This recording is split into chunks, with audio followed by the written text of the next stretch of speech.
Hello and welcome to another edition of the CBB Super Show. I'm your host, Walter Waddell, aka Dub Deuce 85, rolling solo tonight to talk a little bit about what just transpired here for the Sweet 16, as well as cover tomorrow/today, depending on when you're watching this, 4-game DFS slate, focusing primarily on DraftKings, but I also will give core and mention anything on FanDuel that sticks out.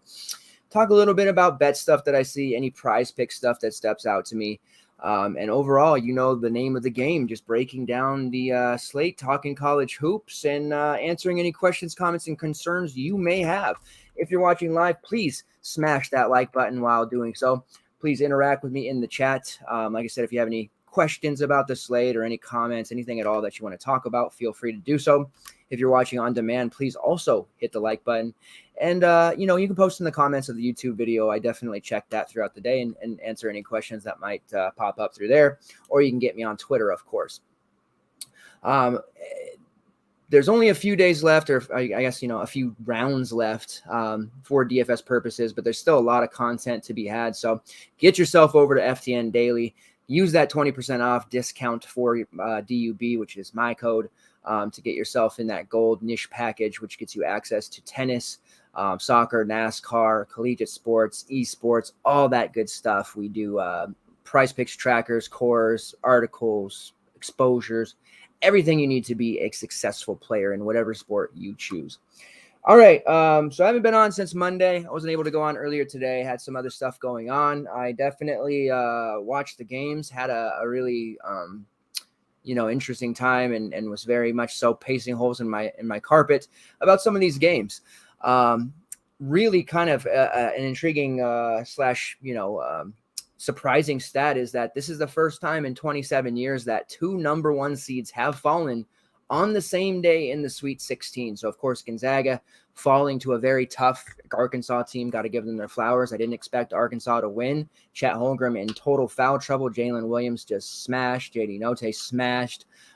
Just a really rock-solid game plan by the Must Bus, and they got it done. And then the shorthanded yet extremely lucky, as some might say, Houston Cougars defeated Arizona. Some of us got lucky with that as well, picking the money line and the spread there on Houston. For me, I felt like Houston was just a really bad matchup for Arizona. The thing going against Houston, of course, is the fact that injuries have really decimated their depth.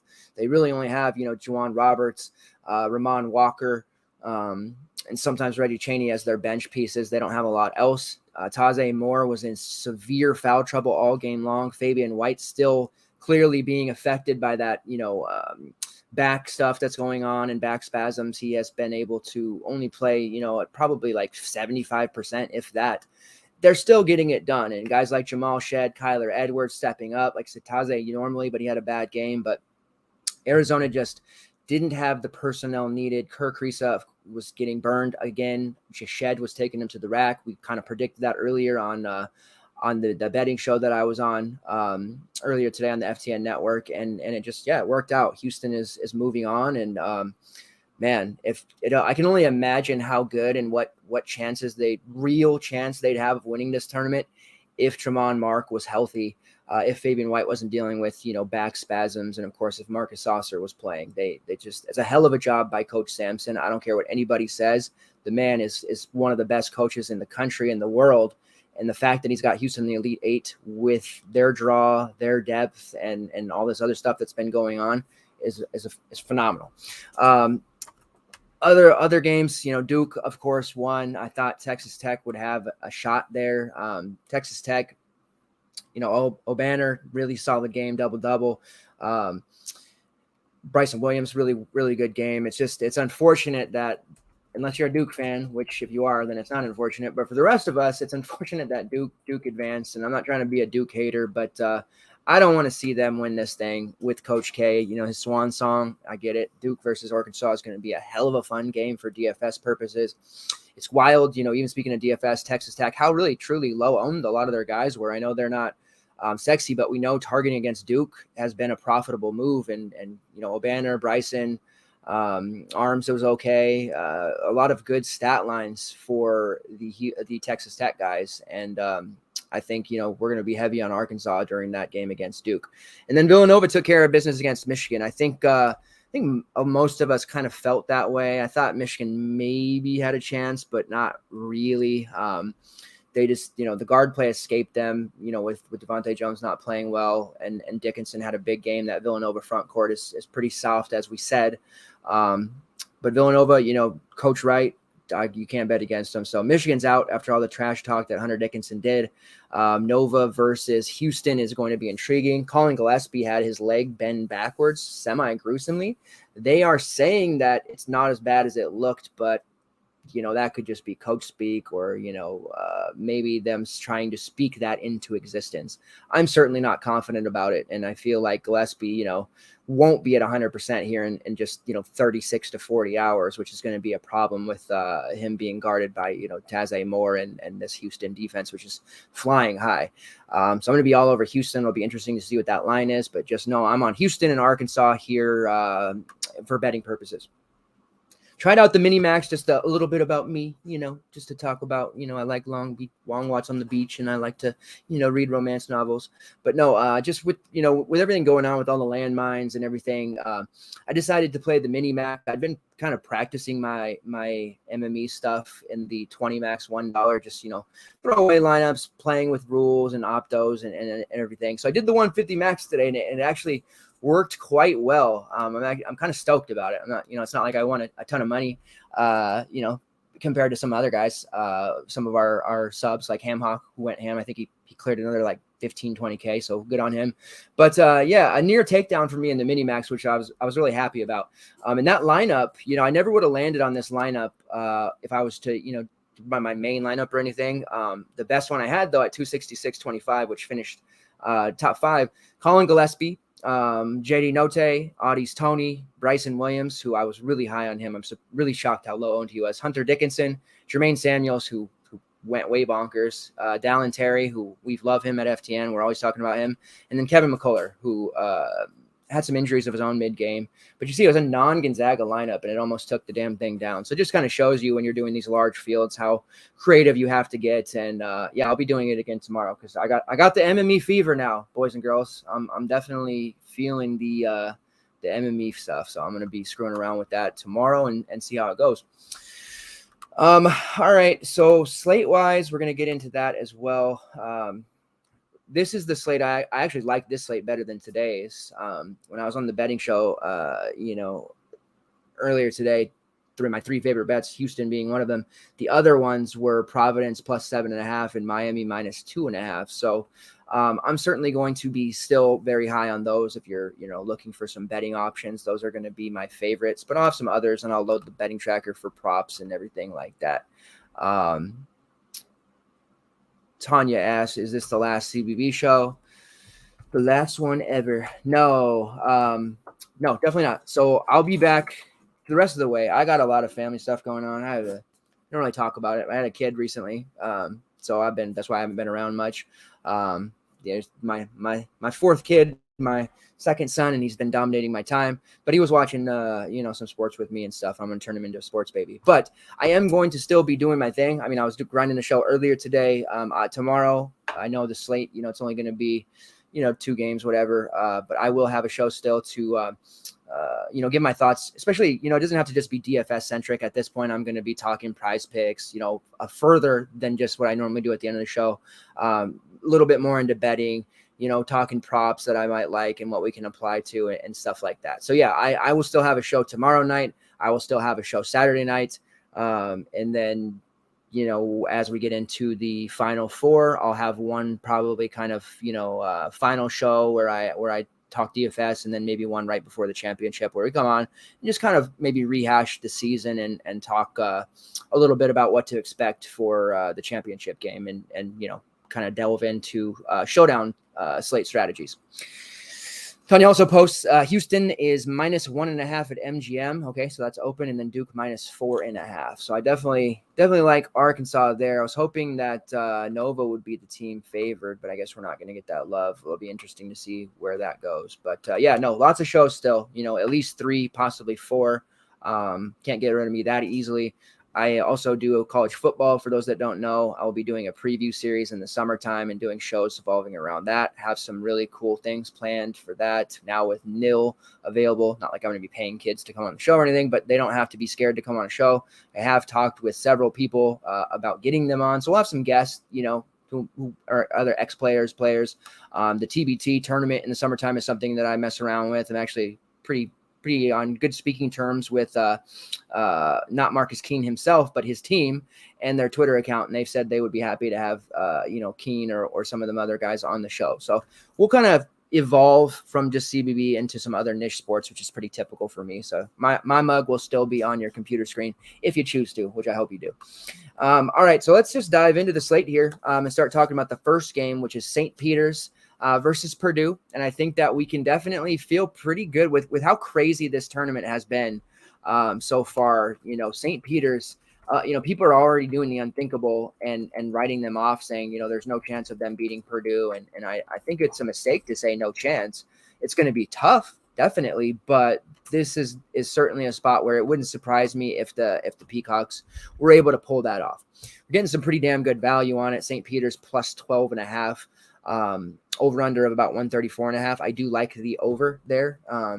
Some books has it at minus 107. That's on typical sportsbook, because on DraftKings they don't typically, where I live, put the Jersey teams up. And then money line, St. Peter's plus 600. That's pretty interesting if you want to splash a little bit. But yeah, St. Peter's plus 12.5. There's a lot of value there.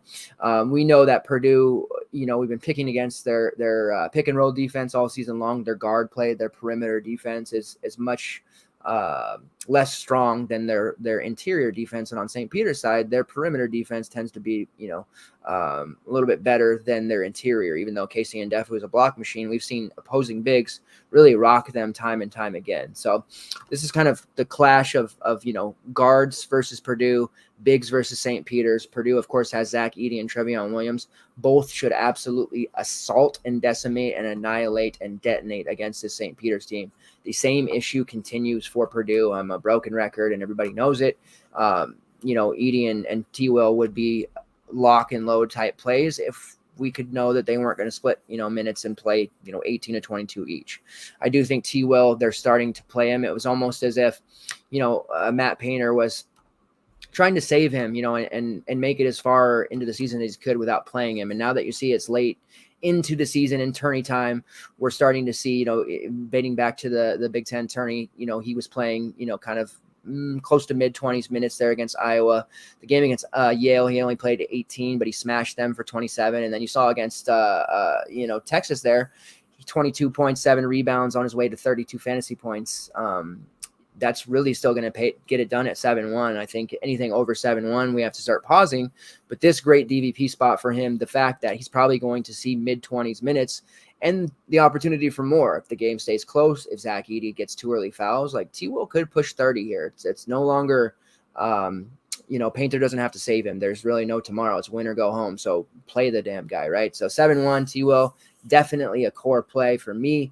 Zach Edey at 7.5, I will have a lot of exposure to him as well. I mean, like I said, St. Peter's has just gotten absolutely assaulted by opposing bigs all season long. KJ Williams had a really rough outing. Murray State in general was pretty bad. But, that game in overtime where they beat Kentucky, and good on Mike Kutry for calling it. But, 30 and 16 for Oscar Tshiebwe in the loss. Other games they played, like against Quinnipiac, Kevin Marfo for Quinnipiac had 10 and 11 against them with a steal. That was in a loss. Going up in a loss against Iona 70-61, Nelly Jr. Joseph. A lot of you guys know him from us playing him in NIT recently. 17, 12, and 6 blocks. So we're just going to see Edey and T-Will have every opportunity to completely smash here on these guys and take care of business. As far as anyone else on Purdue, obviously Jaden Ivey at 8.2, he's a pretty safe option. He's going to play 38 to 40 minutes. I do think that the production for him is going to be a little on the lighter side in terms of, upside might not hit the 40s, but definitely a 28 to 32 fantasy point guy. If you can fit him in there, pricing, it's somewhat soft. It's not as soft as today's, but you can definitely fit Ivy pretty comfortably if you wish. And then, Eric Hunter at 5-1, he's kind of priced out at this point. Mason Gillies still represents an okay value at 4-7. Gillis would, theoretically be in line for a big bump if Edey or T-Will got into foul trouble. Gillis typically plays, those minutes next to those guys as they rotate, and he has that rebounding upside. And then Sasha Stefanovic, 5K at one time in the non-con. He was a must play, but it's kind of tough to get behind using him. So I think T-Will and Edey is where you start. You pick one of those guys, maybe some Ivy exposure, and then Gillis for some value in your GPPs. St. Peter's side of things, Casey Ndefo, they've got his price up. He's kind of, their main guy. He's the dude for them. And 28% usage rate, 24% shot rate, 22% assist rate, 21.4% defensive rebounding rate. He has a 13% block rate, which is top 10 in the country, a 3% steals rate. He draws 6 fouls per 40. He's actually even shooting 30% from long range. Granted, he's only taken 20, but he does pretty much everything for them. The only issue here is, he's undersized. If he's gonna be guarding Zach Edey, it's gonna be a really tough for him. He's going to pick up some fouls. He didn't get in a foul trouble against Murray State because KJ Williams is not really a traditional big. There wasn't anyone there to get him in trouble. Against Kentucky, you saw he played the 25 minutes, but he really didn't have a good game. 7 points, 3 rebounds, 2 assists, a couple blocks, but he had 3 fouls, 2 of them in the first half early on, and he never really got going. Same thing against Iona. He had 16 and 8, which is pretty solid for him, but we've seen him have some of these games where, he's had like 9 blocks, 11 blocks. The Quinnipiac game, 14-4, 11 blocks. So when he's had to face, adequate or above average elite bigs in the past, he's really struggled. Game earlier in the season against St. John's, he was awful, 5 points, 2 rebounds. Providence, 2 points, 1 rebound. VCU, 10 points, 4 rebounds. So you'll see, against that upper tier competition, he really hasn't looked that good. So I do have concerns. He wouldn't be a main team for me type of play, but I certainly don't mind, getting exposure, and I will have quite a bit, somewhere between 15 and 20% in my GPP stuff. I still like Doug Edert at 4-6. His price has gone up. He's not going to project that well. He doesn't start, but the minutes are there. Daryl Banks, 5-2. It's kind of hard to get behind him. I think Banks may do pretty good here against this Purdue defense, but he does have that 26% shot rate. So I could see him hitting some threes and playing quite well. But when Edert's on the floor, he's just had such a high, shot rate compared to what he is this season, which is about 18%. His usage rate in the past 4 games has been in the mid-20s. The rest of the season, somewhere between 12 to 15. So he's really taken on a bigger role in the tail end of that MAC tournament and in the first 2 games of the Big Dance. He's taken quite a few threes. He's getting to the foul line at a higher rate, something that will do very well in the pick and roll, especially on kickouts. And I just feel like he's going to go overlooked here with everybody probably looking more towards Daryl Banks. You also have Matthew Lee there available at 4-1. Somebody that is certainly a decent value. He's been playing right around 25, 28 minutes, 14, 18 and a half, 24 and a half, and 12 over his last 5. So you have the value options available. I think the Drames are probably fades, even though they're only 4K and 4-3. They're kind of foul machines. This isn't the matchup really for them. If you really want to get cute, you have 3K Isaiah Dasher there, but he's going to play 15 minutes. You're really going to need some massive foul trouble or a big blowout for him to be viable. I did, and the way that would work out, like today with Ramon Walker at 3K, kind of lucked out. He got some foul trouble with Taze, worked in my GPPs because he got just enough to make it worth it, and it allowed me to fit some additional studs. So that's kind of where you're looking at with a play like that. Obviously not a main team play. And I know I typically on these shows talk about main team single build stuff, but I'm expanding out here and going to be talking more about MME stuff as well. So I think, 3 from this game is probably adequate at most. I definitely want a lot of Miami.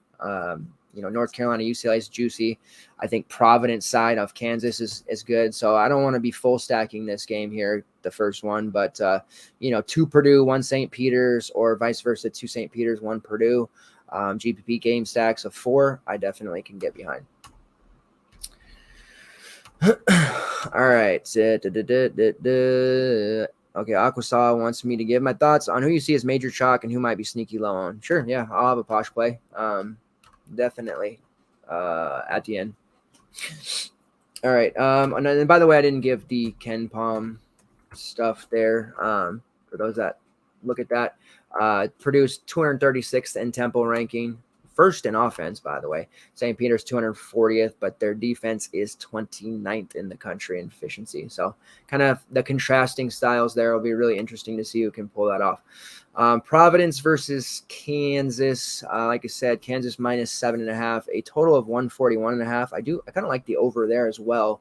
And like I said, I'm backing the Providence spread. I don't see Kansas beating them by 8+. I just don't.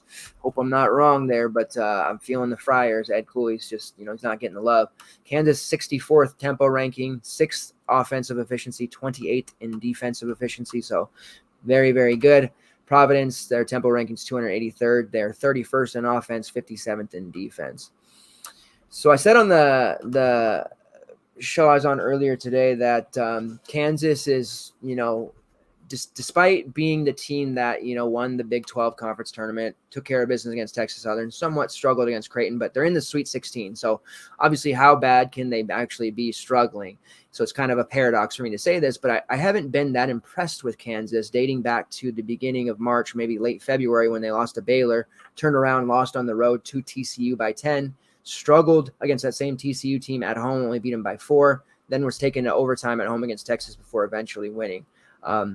And they have pulled those games out. But what concerns me is the fact that, player of the year contender Ochai Agbaji has been struggling massively. He finally showed up in that Creighton game. He had 15 points, 8 rebounds, 2 steals. Finally got to that 30 fantasy point marker that we've been waiting for. But before that, the game on the road against TCU, he had 13 and 8. At home, he had 22 against them with no peripherals. Against Texas, 8 and 6. Against West Virginia, 18 and 3. TCU again, 22 and 3. Texas Tech, 16 and 7. Texas Southern, 11 and 6 with 5 turnovers. Real brutal game for him. And then against Creighton, he had 15, 8 and 3, like I said. So he just hasn't had that explosion. I mean, he's typically been all season long a 20-plus scorer, adding these peripherals like rebounds, assists, especially steals, and he just hasn't been getting it. And I feel like they're going to finally hit the wall here. They've been able to drag themselves past because of the play of Remy Martin, who now looks like the Arizona State version of himself, scoring big points. He's had, over 30 fantasy points in a couple of games in a row. So they're doing okay, but I don't know how much longer they can last if Agbaji isn't playing at his, highest level. Same can be said for, David McCormick, who gets fouls. Bill Self pulls him randomly. Get hard for him to get into anything. DeJuan Harris, who has been starting a really lockdown defender, but he was kind of shooting above his ability for a while. Now he's regressed back to, kind of being a role player. They're not getting anything from Jalen Cohen-Lands. They're barely playing Joseph Yesufu. Mitch Lightfoot is battling an injury. Lightfoot, when he's healthy, steals so much minutes from McCormick. And then Christian Brown, who set the world on fire to begin the season, has been pretty mediocre, to average, maybe slightly above average lately. And then Jalen Wilson, you never know what you're going to get with him. Sometimes he'll put up, 14 and 11, and sometimes he'll have 6 and 3. So I worry about Kansas here, and I'm not necessarily think the Friars are going to win, but I just don't see Kansas winning by 8+. It'll take a Herculean effort from Remy Martin. He's going to have to score like 30 real. We will see on the Providence side, Justin Manaya, who is had a solid case for being the defensive player of the year in the conference of the Big East. I felt like he kind of got ripped off there. Whether they decide to throw him on Ochai Agbaji or Remy Martin when he's in there, he has the chops to make life difficult, force them into a lot of bad shots, and kind of just really, dictate the way the game is played. We saw Manaya when he was guarding Jacob Gilyard when they played Richmond. Gilyard is typically a guy who can score, 15 to 18 real and put up 40 fantasy points games. In 39 minutes against him, he had 4 points, 3 rebounds, 3 assists. It was one of his worst games of not only his season, but his life.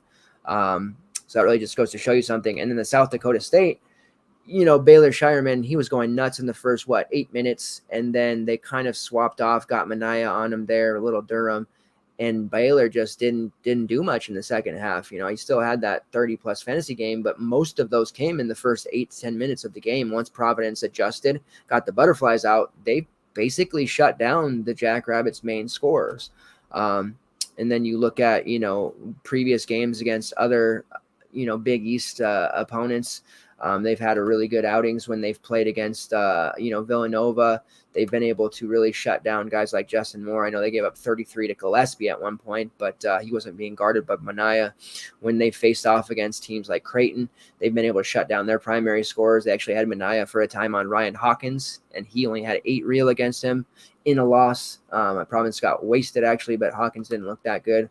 I just feel like Kansas is in trouble here. So in terms of DFS plays, starting with the Providence side, I think Jared Bynum at 6'4" is your penultimate kind of, GPP extraordinaire. He's going to need to score, possibly match bucket for bucket with Remy Martin.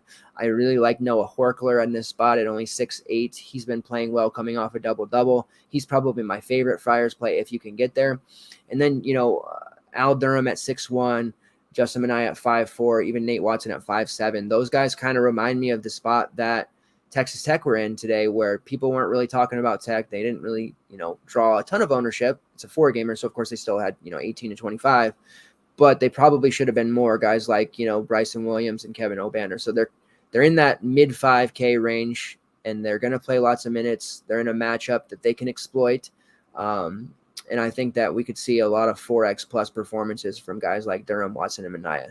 The problem with Watson is that the minutes aren't always there. Ed Cooley has him now splitting pretty much almost directly in half with Ed Crosswell, who is a nice GPP value at 4.2 / possibly main team play. I did use Crosswell last time the Friars were on the slate. He's just a real high fantasy point per minute guy. And if he can eke out, 18-ish minutes, he should definitely still be able to pay off that 4.2 price, even though I much prefer 3.7 like he just was. AJ Reeves at 4.9. It makes me nervous. He's really shot reliant, so I don't know if I'll get there. But Horkler and Durham are probably my 2 favorites from the Friars here in this particular spot. On the Kansas side, Remy Martin at 5'9". I think he'll probably still be relatively high owned. The minutes are going to be pushing 30. He's going to have to carry the load. Agbaji is probably going to continue to struggle, and it really depends on, who gets the Manaya matchup. Manaya may have to kind of come over and play on Martin a little bit, which will definitely affect him. Jalen Wilson and Braun at 7K and 7.7. A little higher than I'd like to pay that price for them. Even McCormick at 6.6. If I thought McCormick could get 30-plus minutes, I'd like that price a lot more. But the fact of the matter is he's probably going to be closer to 18 to 20, which really doesn't move the needle too much for me. So I don't love Kansas at all in this spot, except maybe, Remy Martin in the main lineup for my GPP stuff. I don't know that I'm going to have a ton. Certainly going to dabble and have a bunch of 5 to 8% owned plays from them, but I'm not prioritizing them by any means. All right, North Carolina versus UCLA. I have the Bruins -2, a total of 141.5. This is going to be a fun one for DFS purposes. UCLA's tempo ranking is 270th. They are top 15 in both offensive and defensive efficiency, and they really showed it against St. Mary's. My God, they just annihilated them. In the North Carolina 32 in tempo ranking, offense is top 20, defense top 45. Who do we like here? Starting with the North Carolina side, Caleb Love stuck out immediately at that 6.8 price. I know he had kind of a mediocre game the last couple in the tournament here, but 6.8 is going to be playing, 38, possibly the entire game, taking a lot of shots. He's going to have tough matchups on him, between Tiger Campbell and maybe a little Juzang and Bernard. So he's going to be harassed, definitely. But, stars step up in these moments, and I feel like 6.8 is a really advantageous price for him. Same can be said for Brady Manick, who got tossed in the midst of last game, and he was on his way to putting up 60. He's playing the best basketball of his career. Definitely think you want to get exposure to him. RJ Davis, I'm not really sure I want to necessarily chase his last performance. 7K is fine. Baycott at 9.4, I think is somebody who in my main lineup I'd probably back off of. I think UCLA has the defensive chops to really give him trouble. They've done quite well throughout the season. Granted, they played in the Pac-12 against opposing bigs. Honestly, they haven't given or relinquished a lot of big games against them. St. Mary's, they pretty much shut them out. Enrique Freeman had 14 and 10 against UCLA, but I think UCLA kind of overlooked them a little bit. Then you saw the game against USC in the Pac-12 tournament. Isaiah Mobley had 9 and 7. He really struggled against them. We saw when they played Washington State, the Washington State bigs, guys like, Abagidi had 7 points, Deshaun Jackson 5. So we're seeing guys, really struggle in the paint against UCLA. So I do have my concerns for Bacot. At the end of the day, he's a superstar. If he stays on the floor and doesn't have foul trouble, he should probably, volume his way close to a double-double either way.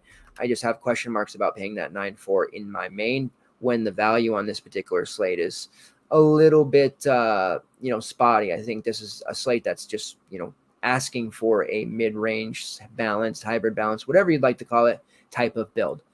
And then you have Leaky Black there at 5'6", who's fine as kind of a mid-range option. UCLA, expect Johnny Juzang to continue to be highly owned. Anytime he's under 7K, like he's been the last seemingly month of the season, he gets owned a lot. North Carolina, as good as they looked against Marquette, I mean, they looked really good. And then they came out and they really curbed, Baylor. Tried to blow it. They kind of blew a big lead, but we've seen guys. Flagler had 27 against them. Real. Jeremy Sochan had 15 and 11 as a double. He had a big game. Matthew Meyer had an okay game. Akinjo 20. So guys are scoring against North Carolina regardless of what the type of flow is. So you're going to want to have some exposure to UCLA. Juzang is the obvious play. I think Jaquez, who is dealing with an injury. But it sounds like, reading message board and stuff, that he's going to be fine. He did practice in full and should play. So 7-2 for him with the way he's been playing is way too cheap. You'll see outside of that St. Mary's game where he kind of got injured and struggled because of it. Before that, he had been averaging right around 35 to 38 fantasy points during this just crazy stretch in which Juzang went down and missed a few games. And then when he came back, Jaquez continued to play well. So Jaquez at 7-2 is kind of that nice leverage pivot off of the chalkier Juzang. And then you have, a pretty adequately priced, but still room for upside. Tiger Campbell at 6K, Jules Bernard at 6'2". You get into value options like Cody Riley at 4'5", who is certainly a big foul risk having to go up against Armando Bacot. But if he can see over 20 minutes like he has in the first 2 tournament games, he's pretty much a lock for right around 4X, maybe even pushed on the door of around 20 fantasy points. And then we're not getting anything. And, with UCLA now healthy, I would have said if Hawkins was out, we could get Jalen Clark's season again. But Clark's minutes are now, back to 15 to 16 at best. And we got our fill from him. Next year, we'll get a lot of Jalen Clark again. So I like this game from a stacking perspective. Like I said, main team, if you're looking for a Juzang, I like Campbell for cash as well. My priority order for like GPP would be Jaquez still, followed by Juzang, Campbell, and then Bernard. And then, you can kind of sprinkle in some Cody Riley, Miles Johnson, and maybe even a Jalen Clark if you think that Jaquez is going to flare up or if there's fouls going to happen, depending on how many lineups you're going to create. And then the last game on the slate is Iowa State versus Miami. I got to say, Iowa State's really lucky to be here, honestly.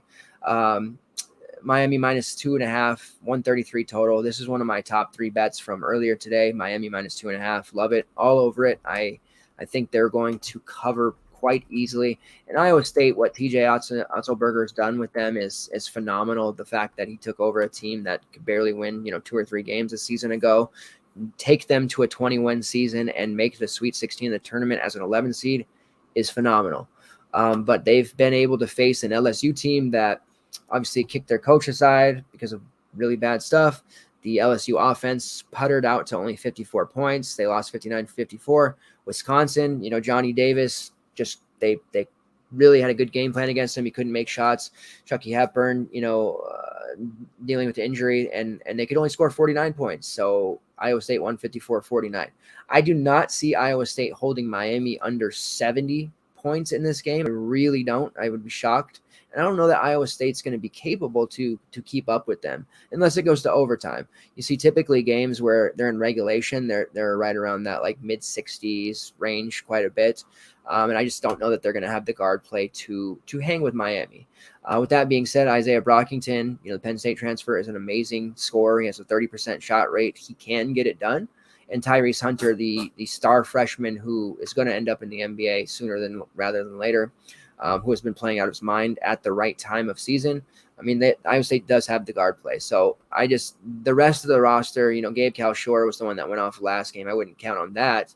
But, in the front court, Robert Jones, George Condit, Tristan Enaruna, Algius Kunk has done okay. Then you've got Caleb Grill playing a reserve role, Trey Jackson. It's just they don't have the pieces outside of Brockington and Hunter. And if either of those two guys have a off night, they're not gonna win. I'd be really shocked. And we saw that with Tyrese Hunter. He had only 4 points. Brockington had 10 points. It was a real bad game for Brockington. Hunter still at least had 6 rebounds, 5 assists. But yeah, they're gonna be hard pressed here. And if you're looking for some flyers to take advantage of this Miami front court defense, which is the certainly weak point of their defense, although we saw Walker Kessler do nothing against them because of fouls early. Guys like George Condit, who's 3'9", Robert Jones at 3'8", perhaps even Algius Kunk a little higher at 4'8". Like, you can sprinkle those guys in or throw darts, throughout your various GPP builds with them. Because I think they'll be able to get enough rebounds to push value at those prices, especially Kunk, who's going to probably see close to 30 minutes. Condon and Jones are going to split, 18 to 20 each. But we could see Jones put up some stat line like 4 points, 8 rebounds, maybe a block, and be at value at 3.8. And that would be huge because it's going to allow you to fit some additional pieces up the top. So that's how I'd really approach Iowa State rather than going to Brockington or Hunter, who, especially Hunter at 6'9" is an appealing price. I think there could be some trouble there, and prefer the bigs for Iowa State, but it's obviously a risky move. For Miami, man, what's not to like about this Miami team? They have, one of the best trio of guards left in the tournament with Cam McGusty, Charlie Moore, Isaiah Wong. Our guy, FTN favorite, Jordan Miller, he's out there doing big things. Sam Wardenberg's playing some of his best basketball. So I think you definitely want some hammer exposure here. Cam McGusty at 7'6", that's still a reasonable price for him. Expect him to take 15 plus shots. He has had the highest usage rate on this team at 25.8%, the highest shot rate at 26.9%. Dabbles in a little bit of other categories. 3.1% steal rate, shooting about 36% from long range. Charlie Moore, 4% steal rate, 26% assist rate, shooting about 38% from long range. Moore is probably my favorite there, even though the price has come up to 7.3. When he was under 7K in the mid sixes, just an auto lock every time, but I still think he can pay this tag off. I like Jordan Miller as a GPP spot at 6'7". People are going to feel that price is too high for him. But I think he's way too athletic for the Cyclones, who's going to likely be guarding him, especially if the Hurricanes go with a slightly smaller lineup. I don't think anyone in that front court for the Cyclones is capable of keeping up with his athleticism. Miller's playing, mid-30s minutes. He contributes in all categories. When he's called upon to score, he does it. When he needs to control the glass, he does it. When he needs to be a lockdown defender, getting steals, he does it. So I really like him still, even at the price of 6'7". He's probably going to be somebody I have a lot of exposure to before Wong. I think the field would go Wong, and Hunter Moore, I'd go Miller. Flyers for value purposes, Anthony Walker at 3.2. Wardenberg gets into trouble. Walker could maybe push towards 15, maybe 18 minutes. We know how good he can be when he does get minutes. So for min price, I don't mind to throw away 2 or 3 lineups if you're running multiples on him. If you're running like 20 or less, don't touch him, but depends on what your philosophy or what kind of contest you're going to be playing. So that is the short and simple of the slate. Talking about cores, let's pull up what I want to do with that. This one's tough. So I think for me, core is going to be pretty different from everyone else. Charlie Moore is core number 1 for me on DraftKings. Then I'm going to go Trevion Williams from Purdue. And then I'm going to be looking back over at North Carolina, where I think I'm going Caleb Love at 6'8". It's a risky move. He's hurt us in the past. That may change tomorrow when the write-up comes out. That core might be different, so keep that in mind. But as of right now, it's T. Will, Charlie Moore, and Caleb Love. My posh play of the day, meaning low owned. You guys know by now what that means. Low owned smash potential is also Charlie Moore. I don't see him drawing a lot of ownership at that price tag, but I think he's going to wreak total havoc against the Cyclones. They're going to be very tough for them to deal with. And then as far as FanDuel cores go, Tyrese Hunter is only 6'7" and Brockington 6'5", so I like them both. They're not going to be core for me there, but I think they're both in play on FanDuel. But Tiger Campbell at 5'9", core lock. T-Will at 7.2 on FanDuel. I'm really riding the T-Will train. And then I also like Jared Bynum at 5'4" on FanDuel. I think, he could probably push towards 30 minutes in this particular game. They're going to need his scoring to match Remy Martin's, and he should be able to score a bunch and kind of, score 25, 26 fantasy points there on FanDuel. All right, let's go to PrizePicks, and then I'll just catch up to anyone that has any final questions before we head out. We'll have this nice, like I said, quick and simple 1 hour or under show, which never happens. So fantasy points, I like my man Doug Edert. Man, I want to take his real points, but I'll go over 17.4 fantasy points for Doug Edert. I think he's gonna be in the mix. He's gonna score 15 real, and really just kind of be the forgotten man as everyone looks towards Banks and Purdue tries to fight to stop Ndefo. I think Edert is a really solid play there. I rarely pick unders, but I feel like Casey Ndefo under 28.2 fantasy points has to be considered. Going against that front court of Purdue. I mean, he could block a lot of shots and definitely get that, but I feel like foul trouble is going to be in his future, and I just don't see him being able to be on the floor enough to get 29 plus fantasy points. So I'm going under there. Trevion Williams over 26.4 fantasy points. I'm all in on T-Will. I feel like we're going to get a classic vintage T-Will game where he's going to absolutely show out, break the slate. We just need him to get to the minutes.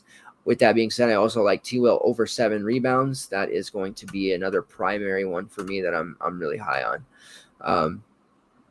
Looking at some others, I think they've got Jared Bynum a little low at 20.8 fantasy points. Certainly not safe, but I do think he sees more minutes.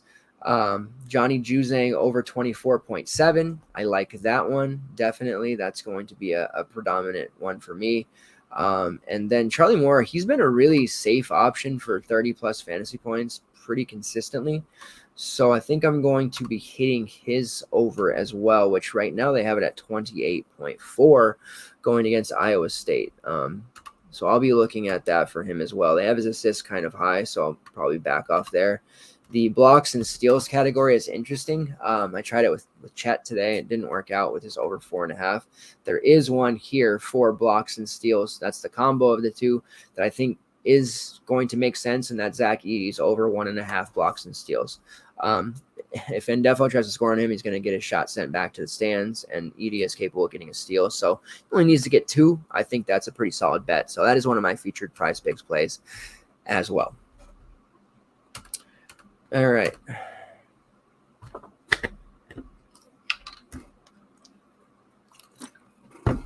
Scott TSU, if he's still in the chat, he's a really cool guy. Talking about stat corrections, he's a real hero. Man, I don't know, Scott. Did you see how Illinois did tonight? Because I can't remember. Oh yeah, they're out of the tournament. Fucking guy. Whatever, man. Still a good night for me. You trash ass. Whatever. So yeah, I'll be back tomorrow night. Lots going on. I know that's a weird interaction there, but Scott, I've known that guy for 7 years. He's just giving me a hard time. Looks like some stat corrections came and hosed me out of a Bing, but that's okay. Anyways, yeah. So tomorrow morning there will be content for this slate. I will have my exposures out there. If those who are interested in the MME stuff that I'm doing, I will post that in the Discord also. Trackers to be loaded, and then show tomorrow night, same time roughly. I did have to move it back tonight because I was watching the games, but right around midnight Eastern, I will be covering the Saturday slate, and then Saturday night I will be covering the Sunday slate right around the same time as well. So hit me up on Twitter at Dubdusa85. I usually always answer DMs, so if you guys have questions there, and lots going on, still plenty of money making opportunities. You know, it's we still have a Sweet 16 slate left. 2 Elite Eights, the Final Four, and then that championship, showdown. And then there's still NIT Final Four, which we'll certainly get a slate for that as well, I believe. Appreciate everybody who continues to support the show. Oh, okay. Okay, well, I'm sorry. So Scott's, I thought he was giving me a hard time, so I'll have to check it out. Tanya asked best player under 6,100 on DK. I can never tell. You're an expert troll, man, so I never know. Best player under 6,100 on DK. Utility, I would imagine. I'm not going to say Remy Martin. I think a lot of people would. I think it's probably Tiger Campbell, who's not going to get enough love here. He's like kind of like posh play 1B to Charlie Moore's 1A. Only 6K, which feels like a lot for Campbell because he typically doesn't hit the 30s, but he's going to play a lot of minutes. He's been taking more shots recently. You see 2 of his last 3, he's taken 12-plus shots. His assist number is usually high, and he's been taking a more scoring role, scoring 14-plus real points in his last 4. And that's with Juzang back. And when he's looking to score and attack the basket, good things happen for the Bruins. So I think he's your guy in that price range above all else, because then you're looking at Leaky Black, Sam Wardenberg, Nate Watson, all guys we can't trust, and Remy Martin, who could very easily be guarded by Justin Manaya. So, expert troll for sure. But that's it. Appreciate it, guys. It is an under 1 hour show, a new record. I cannot believe it. Best of luck tomorrow. I'll be around the Discord and on Twitter, probably getting in fights with Rob about Houston being the luckiest team in the world. All right, thanks, guys. Take care. Best of luck.